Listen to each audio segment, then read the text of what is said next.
Now, before he gives us his opening words, I want to just briefly announce our speaker for this morning. Arthur Berman is certainly no stranger here.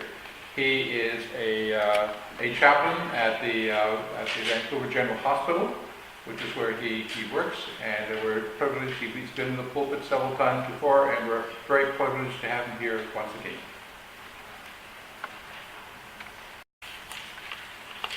We have today a special reading from the work called Theological Words by W. Paul Jones. The crises in the church today intersects the dilemma of contemporary theology in intriguing fashion. In each mainline Protestant denomination, there is a growing chasm. Liberals, on the one hand, advocate a broad relativism of options, encouraging openness as a mark of tolerance. The result in practice, however, is often the eroding of commitment through theological difference. The result is a Christianity that provides little more than supplemental activities and religious support for the values generally implicit in modern culture. On the other hand, conservative sectors have been growing in number and appeal, in part because they exhibit a cultural alternative. Yet the result in practice is often allegiance to a historically conditioned dogmatism that fails to engage the majority of persons involved in the central sectors of contemporary life. This convergence brings into crises the function and nature of the church.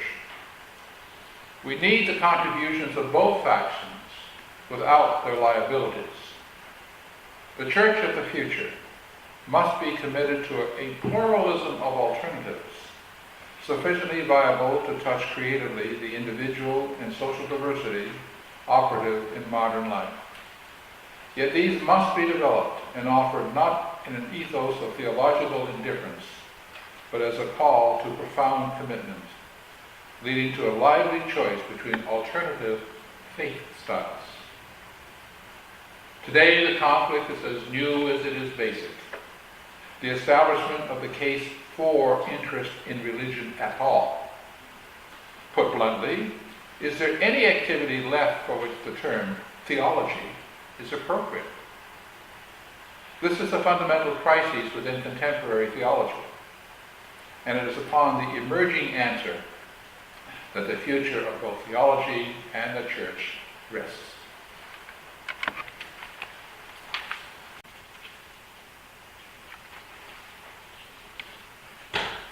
For as long as I've been a Unitarian, I've noticed that many of us have a preoccupation with what we believe. And in choir, there is certainly lots of discussion about whether the words of certain hymns and anthems correspond to our own beliefs about God and the nature of the universe.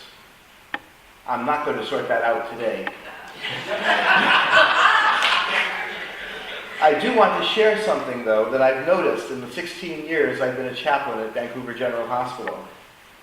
I see people with a wide variety of views about religion, God, and spirituality.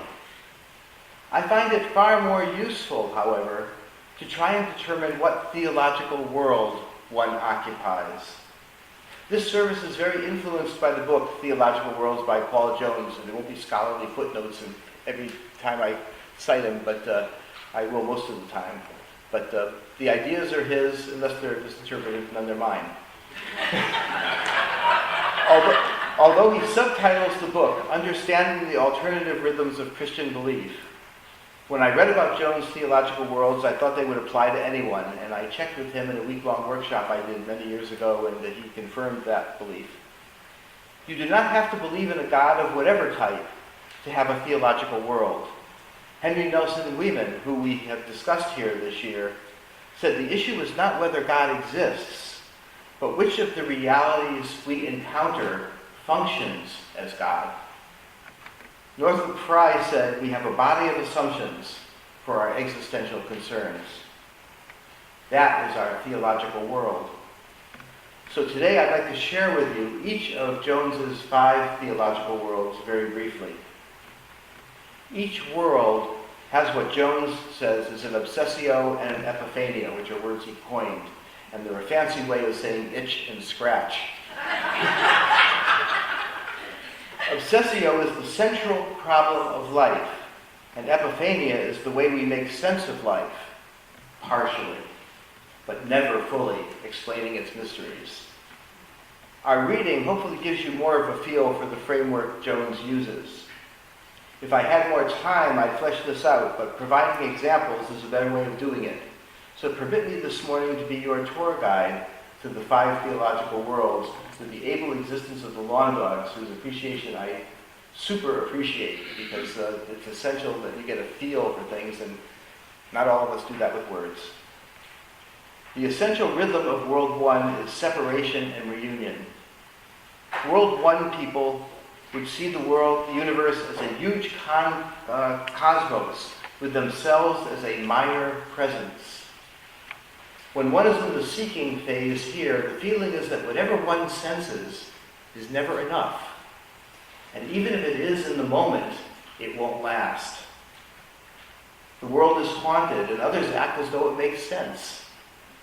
Did you ever go to a gathering when you knew few people and felt like everyone had it together but you?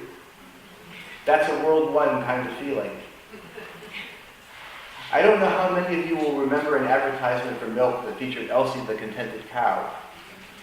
That ad claimed that its milk was superior because it came from contented cows. A World 1 person would say, of course Elsie is contented. She's a cow. She does not worry about things like being in harmony with creation. World 1 examples in popular culture are E.T. or The Wizard of Oz. Both of them wanted to go home and be somewhere that they felt made sense for them. We just heard a classic World 1 hymn, Precious Lord.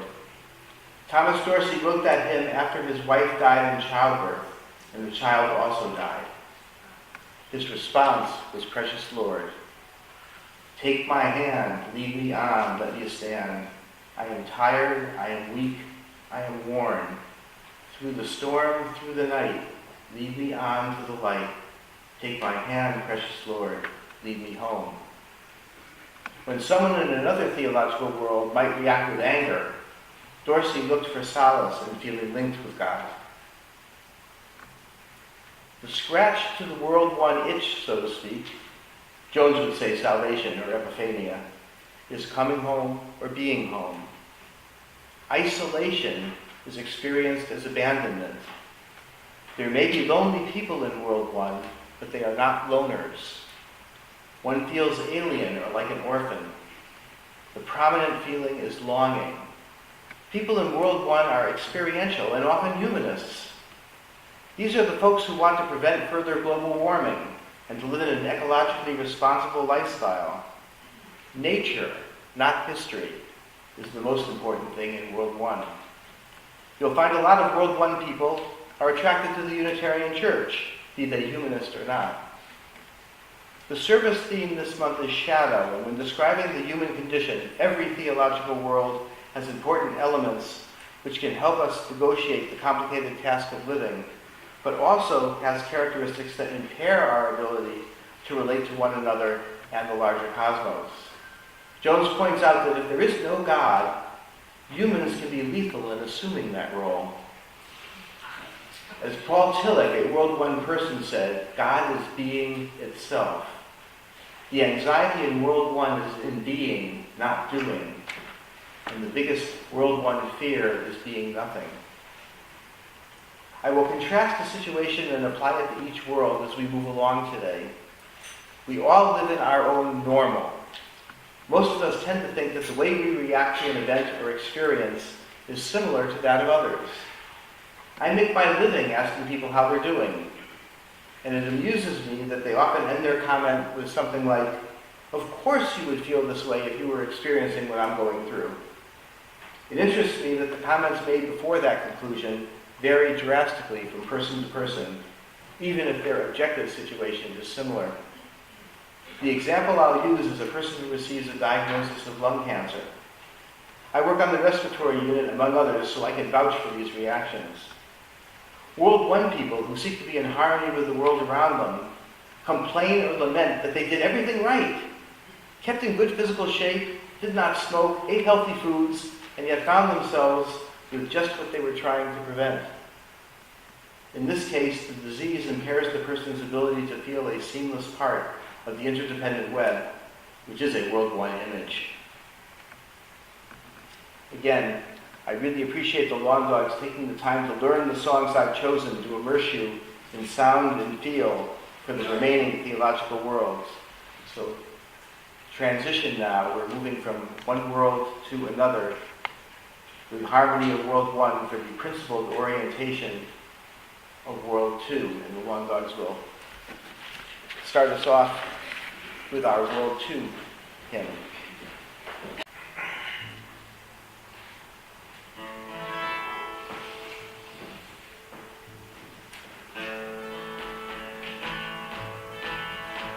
If you're in the battle for the Lord and right, just keep on the firing line.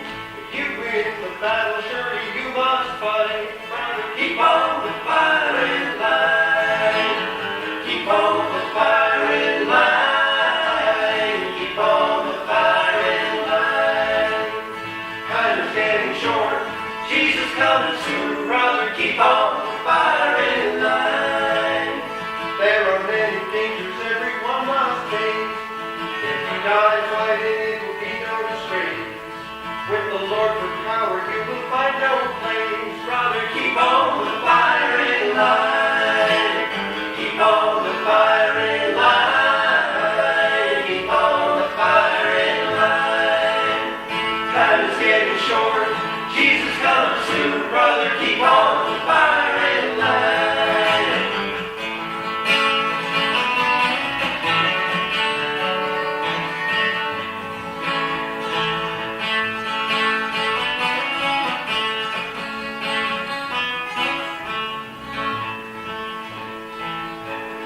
God can only use the soldier he can't trust to keep on the firing line. If you wear the crown, bear the cross you must. Brother, keep on the firing line. Keep on the firing line. Keep on the firing line. Time is getting short. Jesus coming soon. Brother, keep on the firing line. Keep on the firing line. Keep on the firing line. Time is getting short. Jesus coming soon, brother. Keep on the firing line.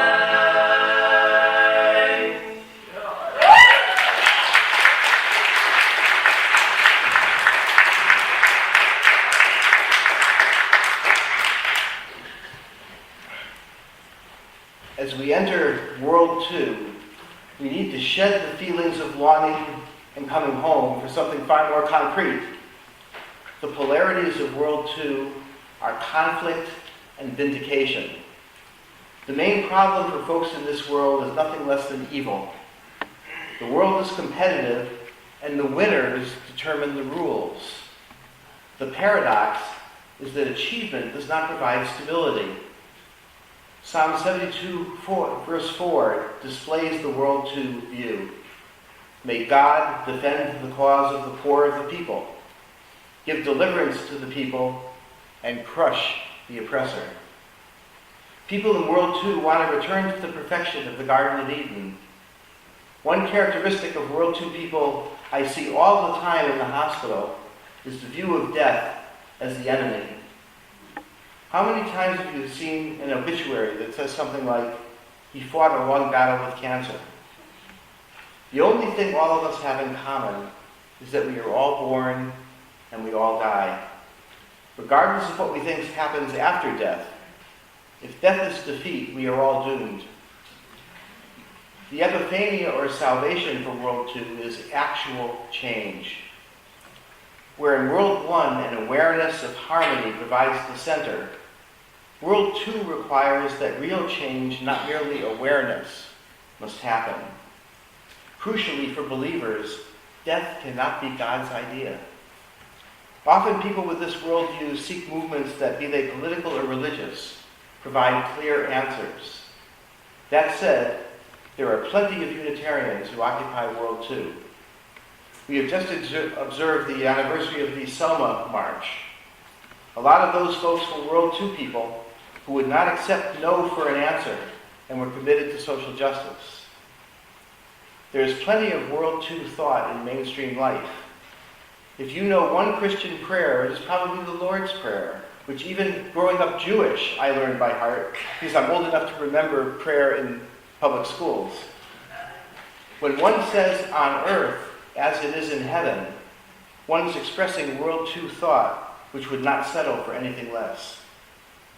While World 2 thought can be seen as rooted in anger, it is also revealed in some by a passion for social justice. In World 2, an eye for an eye is seen as logical. The only appropriate place for salvation is in history. Although there are plenty of humanists in this world, a believer requires that God participates in history. The lifestyle of a World 2 person is not self-realization, but self-sacrifice. While the shadow side of this world should be obvious for those of us who see what is going on in too many places today, this world also contains those who are willing to die to defend others or a belief with which we might resonate. Liberation theology, for example, is World 2. Perhaps one reason why peace in the Middle East is so elusive is that both sides seem to be World 2 people, which makes compromise a violation of their core sense of how the world works, or should work. Using a Christian image Bach used in one cantata, Christ doth end in triumph the conflict he began. We just heard a hymn I'm sure we've never sung in this church, Keep on the Firing Line. This was written to mean exactly what it says. You must fight, be brave against all evil. Never run or even try to hide. That's a tall order. Not only must you be on the front lines, but even trying to hide is scorned. Many decades ago, I was the social justice chair of Arlington Street Church in Boston, which was the first church to burn draft cards in the Vietnam era. So they were out there. One of the problems we had, even though we did a lot of social justice work, was that the very committed people who wanted the church doing social justice often felt that their cause was the one with which we should focus on. That if we focused on another, say ecology, the civil libertarians would say we were ignoring privacy. The feminists would say we were ignoring their issues. Choosing to focus on one or two causes, which is what the people power would realistically allow, would automatically cause the World 2 folk to think that we did not care about whatever their focus was. A World 2 person has trouble with big picture thought. Never run or even try to hide. That is the strength and the shadow of World 2. We need those folks who are willing to sacrifice. Think of Edward Snowden. He revealed government abuse of privacy and has paid a great personal cost for it. I don't know his inner thought process, but from a World 2 viewpoint, he had no choice but to do it if privacy was his primary value. He didn't try to hide.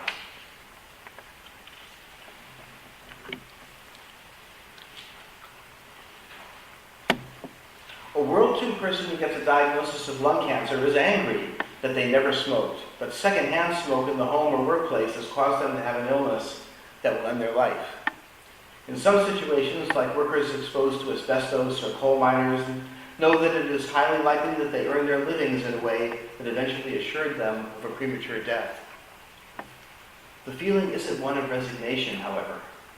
While World 2 people seek a return to Eden, World 2 people would say that such thoughts are absurd. A World 2 person wants vindication. They want to see corporate executives who permit unsafe working conditions go to jail. They want justice. And they are sure that they are correct.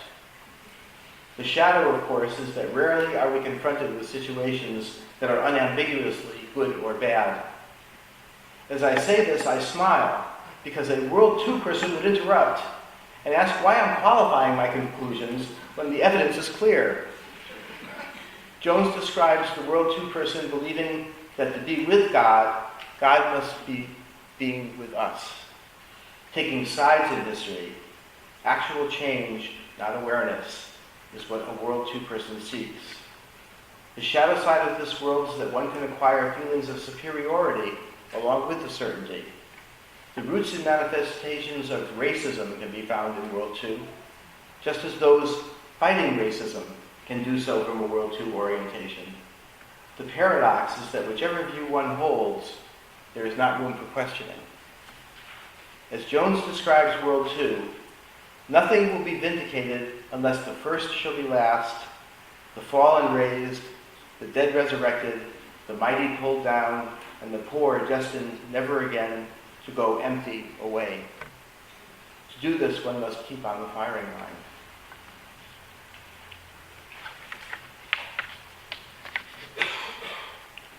Now, another drastic transition as we go into World III.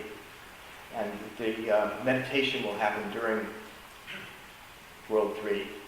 And the lawn dogs will come out of that meditation with Rank Stranger. But first, before our prayer and meditations this morning, I'd like to give you some context for the music that will bring us out of that silence. The Lawn Dogs will sing a Stanley Brothers tune which is well known in the bluegrass world, but not so much so otherwise. The title, Rank Stranger, has a meaning that is archaic, the term rank. The narrator speaks of returning to the area in which he grew up, only to find rank strangers to me there.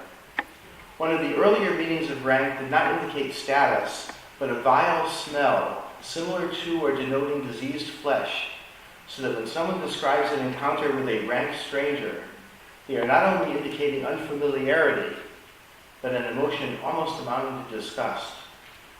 It is not apparent until the ending of this song that it is a gospel piece, as the singer expresses the hope that in heaven he will not find rank strangers. So that should be our entry to World III, following our meditation.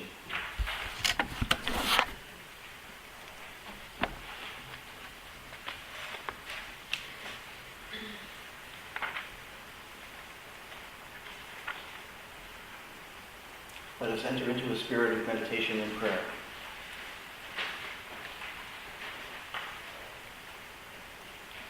Let us be at peace with our bodies and our minds. Let us return to ourselves and become holy ourselves.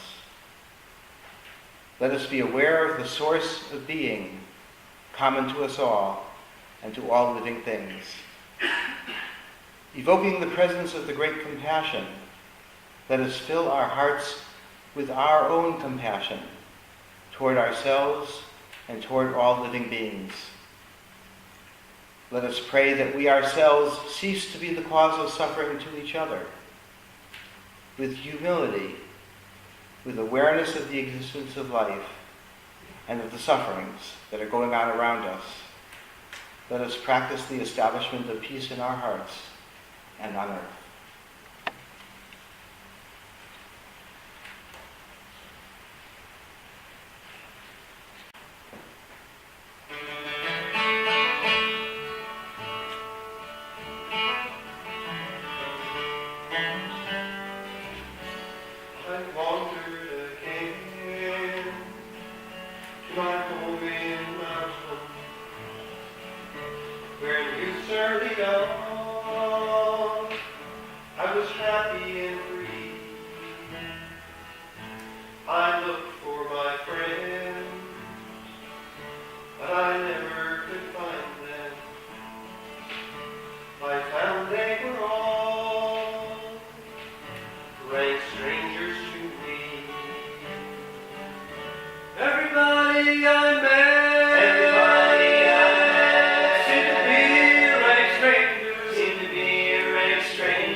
Friend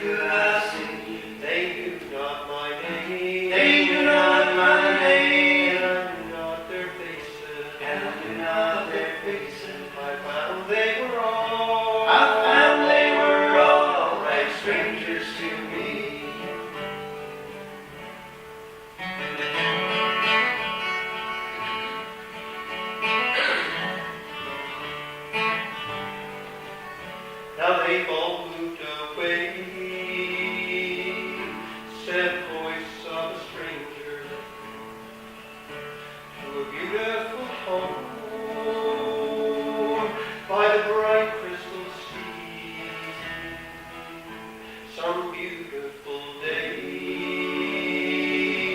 I'll meet 'em in heaven, where no one will be a rank stranger to me. Everybody I met, seemed to be a rank stranger, seemed to be a rank stranger. Nor mother nor dad, not a friend could I see, not a friend could I see. They knew not my name, they knew not my name, and I knew not their faces, I knew not their faces. I found they were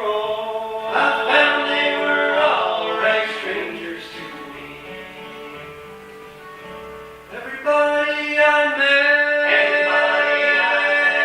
seemed to be a rank stranger, seemed to be a rank stranger. Mother nor dad, not a friend could I see, not a friend could I see. They knew not my name, they knew not my name, and I knew not their faces, and I knew not their faces. I found they were all rank strangers to me, rank strangers to me.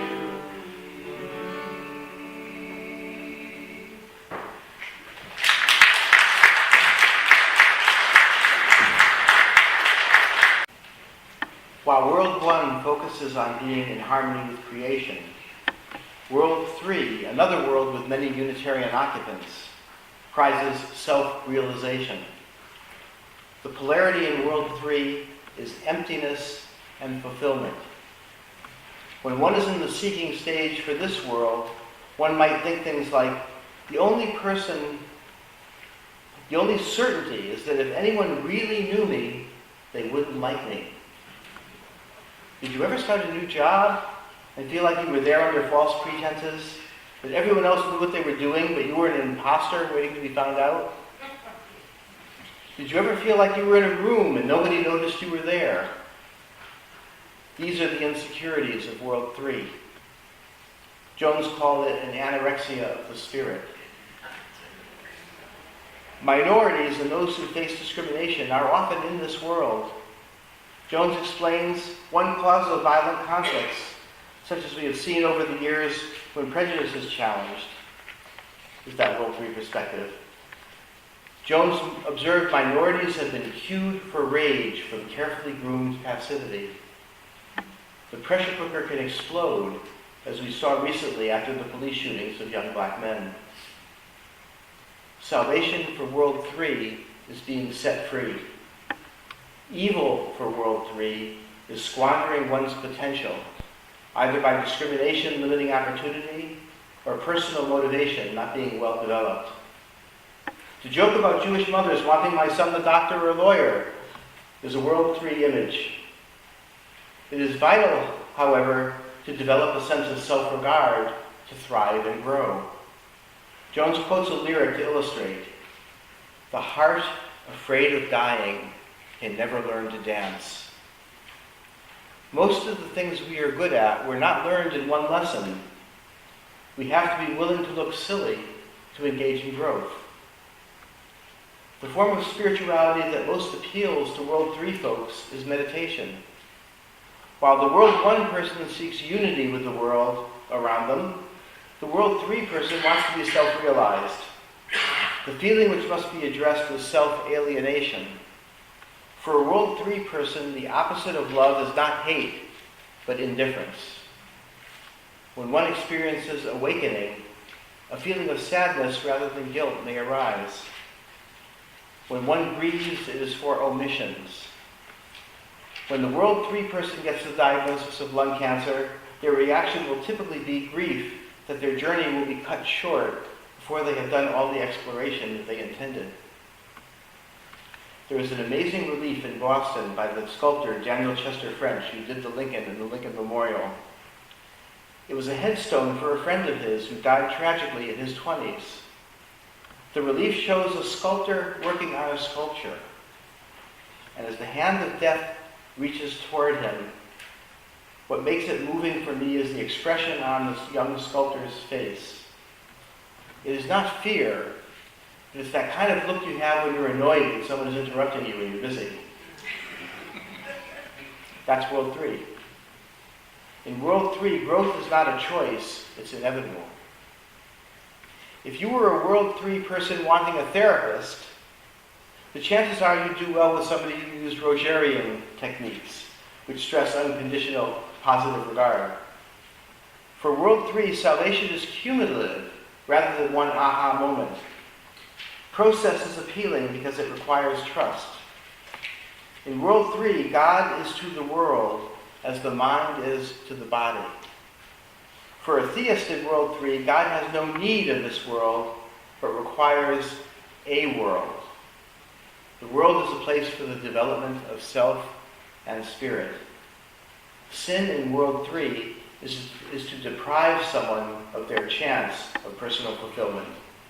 Jones calls it a cosmos of enriched belonging. I didn't spend as much time on this world because so many people in this church have that worldview. It's very common here.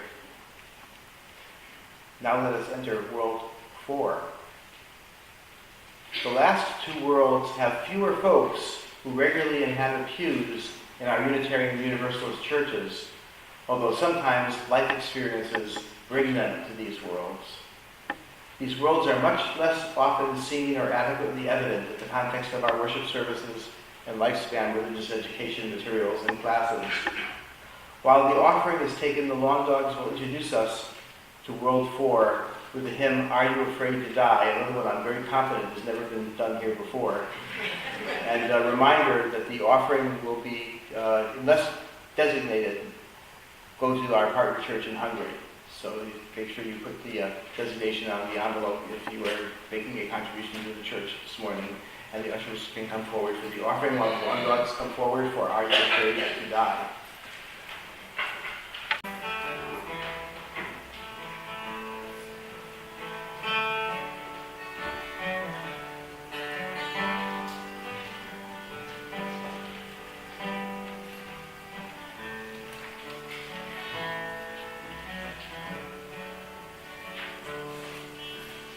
Are you a stranger to God, carried away with your pride?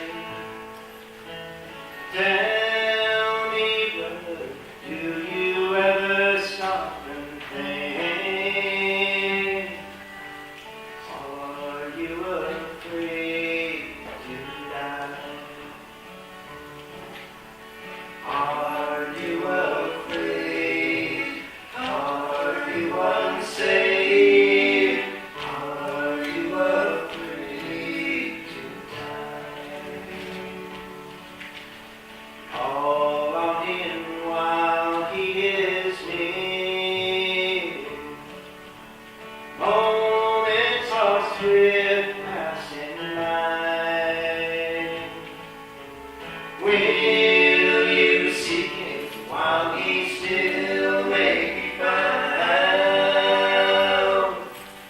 Are you afraid to die? Are you afraid? Are you unsaved? Are you afraid to die?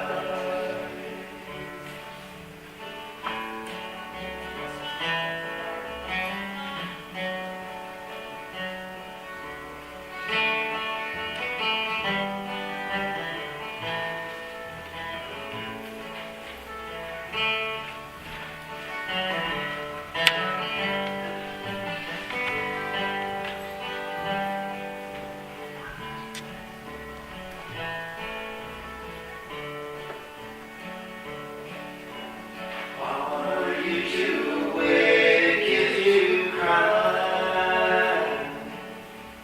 Would you to God's bosom fly? Soon he's coming like a thief in the night.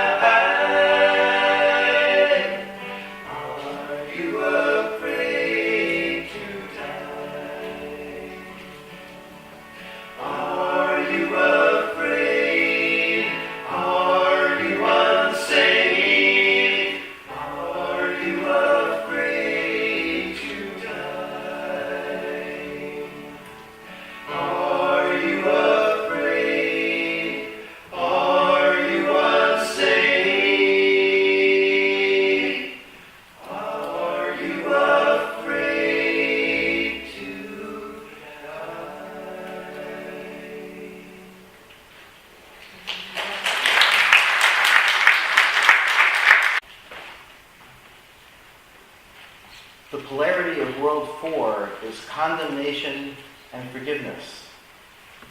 The story of Job is a good example of a World 4 experience. Briefly, if you were unfamiliar with the story, Job, who is portrayed as a virtuous and religious man, has a variety of plagues happen to him. His crops wither and his wife and children die. 3 friends come by to visit Job, and all of them question whether he has done something to offend God, to have all these bad things happen to him. Job is angered by their response and dismisses them. Job's reaction was typical of a World 1 person, but his friends were occupants of World 4.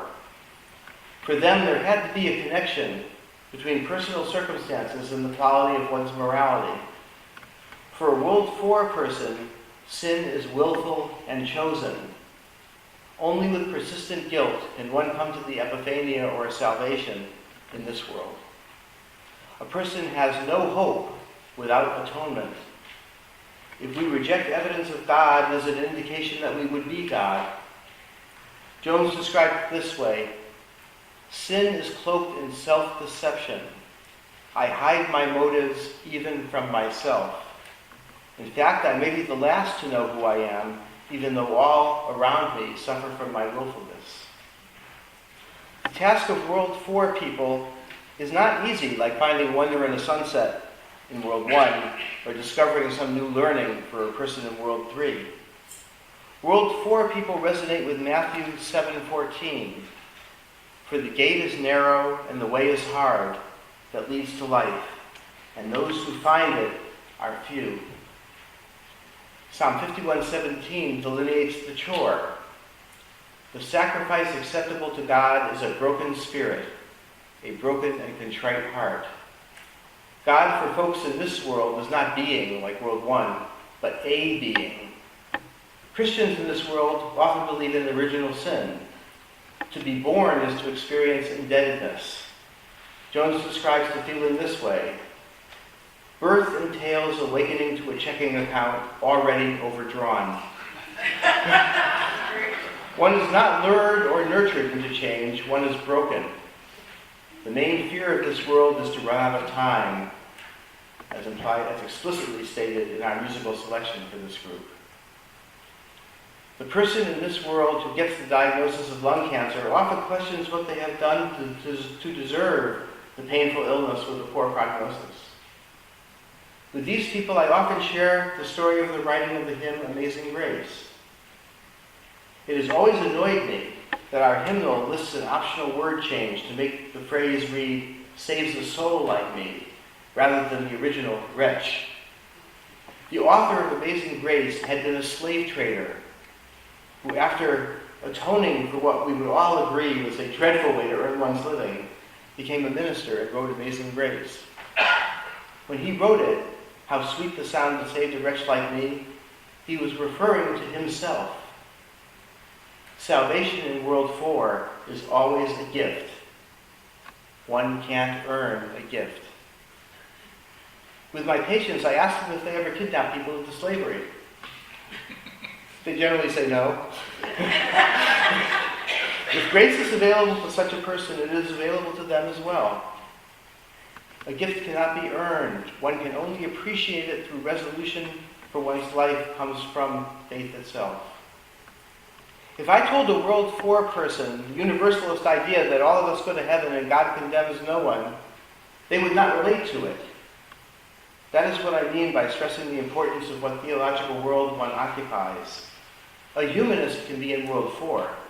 They would just say something like, "I smoked, so I deserve to have cancer," instead of believing that God caused them to have the disease. The internal feeling would be the same either way. Jones points out that many people share a view that most of us here probably hold, that a person who expresses sentiments from World 4 are expressing a dated and obsolete way of looking at the world. A person in World 4 would respond that if modern society does not understand or agree with the World 4 perspective, that is an indictment of these times, not a refutation of that worldview. And that's World 4.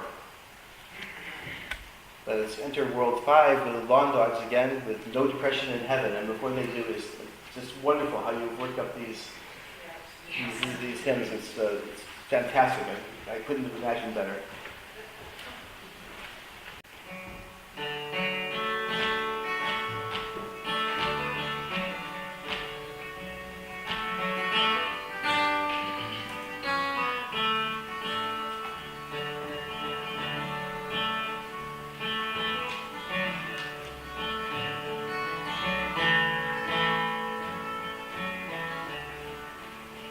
I'll hear the hearts of men of faith, for these are latter days we know.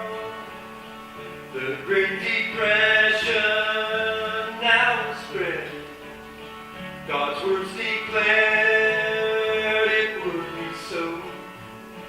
I'm going where there's no depression, to the wealthy land.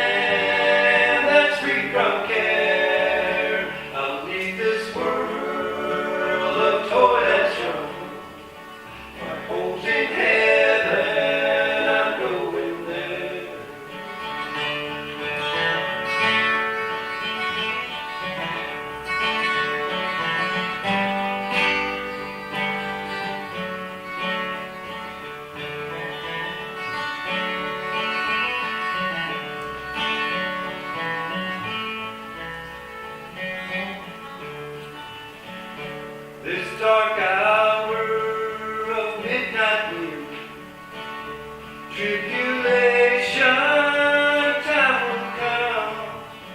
The storm will hurl the midnight fears and sweep lost millions to their doom.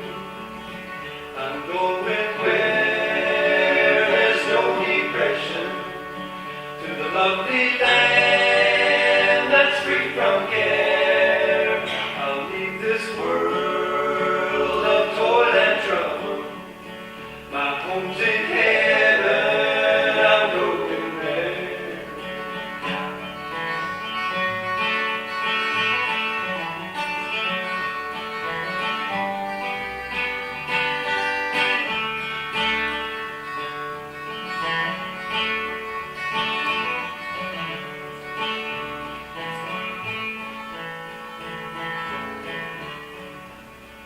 In that bright land there'll be no hunger, no orphan children crying for bread, no weeping widows, toil and struggle, no trials, no coffins, and no death. I'm going where there's no depression, no lonely land.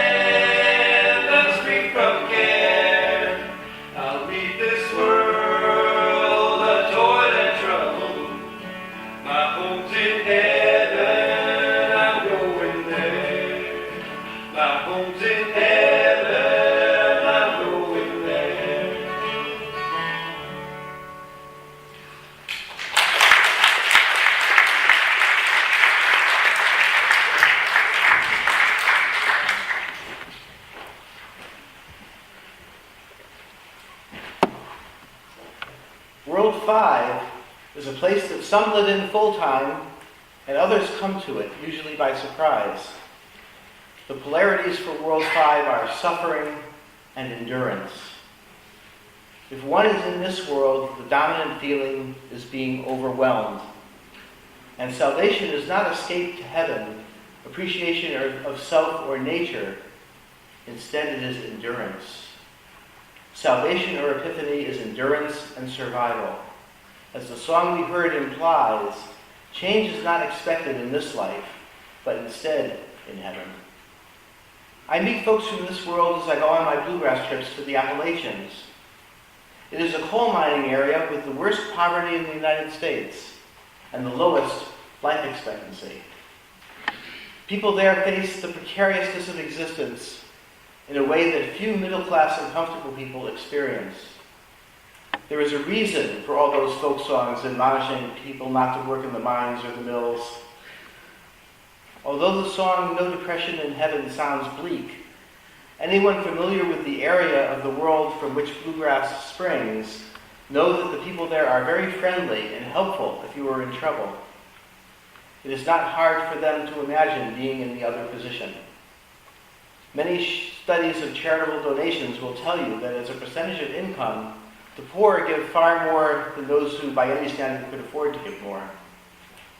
While having resignation to a life filled with difficulties, these folks know how to party and take joy they can find out of life in the difficult world. The legend of Sisyphus is a World 5 story. Sisyphus was a mortal brought to heaven to entertain the gods. He was well received and treated well, but he came to think of himself as a peer to the gods, which offended Zeus, who condemned him to push a boulder uphill for eternity. That is the feeling of an occupant of World 5. The redemptive quality of endurance is compassion born of common experience. Integrity is an important aspect and a key value of a well-lived life.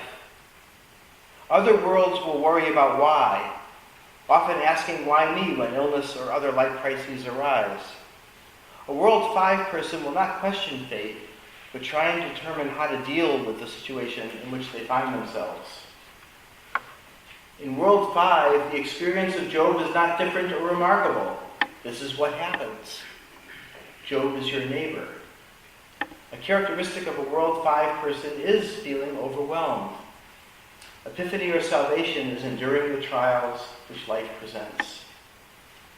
In Appalachia, one is born into World 5, but life events can cause one to arrive there.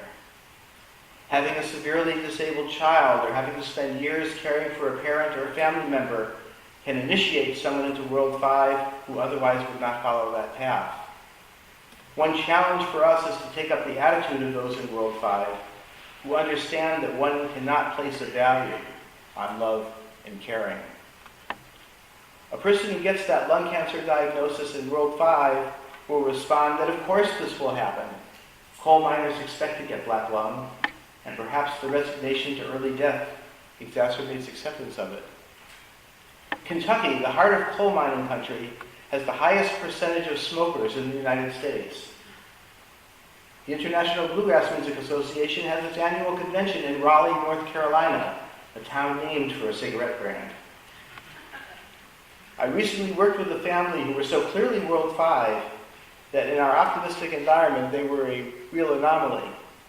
The family were Kurdish refugees and had 2 severely disabled children. One of them was in the hospital, and the mother was there almost 24/7 to be sure that he was properly cared for. I found out about them in rounds when I was told that there was going to be a family meeting to facilitate discharge, which the family was resisting. There was a lot of mistrust and suspicion from the family and pushback from the medical team. I asked the mom if it was okay for me to sit in on the meeting, and she agreed. It was highly confrontational and did not have a resolution. I went to the mom afterwards, and all I said was, "This is hard." With that, she broke into tears because the medical team was focused on what the home arrangements would be, but did not validate her fears of being overwhelmed, which is the dominant World 5 feeling. Acknowledging that life is overwhelming was all I needed to do to earn her trust. A true World 5 person, she did not expect the situation to change, but needed to know that we understood her ordeal. That diffused the confrontational perspective. This concludes our tour of the 5 theological worlds. I wanted to share this with you because I thought it might be easier for us as a church to focus on these primal spiritual journeys that we are on, rather than the particular beliefs we might have concerning creation and God. Those are unprovable, and we spend a lot of time with them that might be better focused on caring for ourselves and our very vulnerable world. One thing all of these worlds could use is love. Let us seek to bring more of it into whatever world we occupy. Amen.